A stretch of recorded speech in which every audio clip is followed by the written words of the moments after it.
Good morning everyone. So ayan guys. So since wala na tayong work for today's video, bicycle tayo. So ayan yung bicycle ko. Nandito ako ngayon sa may e-park. Ayan. So ayan, dito kami magba-bicycle sa aking mga kasamahan dito sa e-park, Tagum City. Ayan.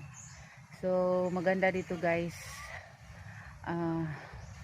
hindi masyadong naka sa init.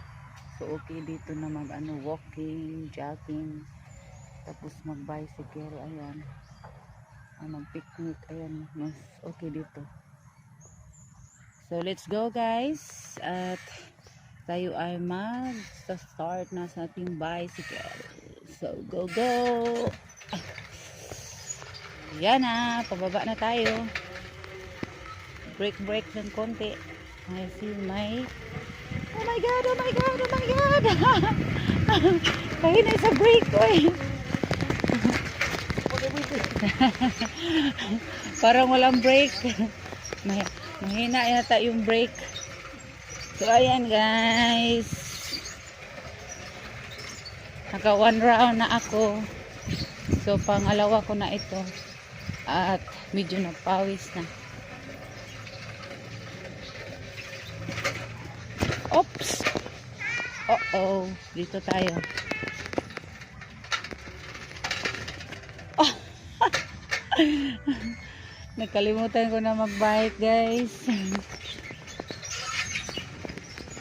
Yep. So ayan, tuloy-tuloy na. So kung everyday tayo maganito, siguro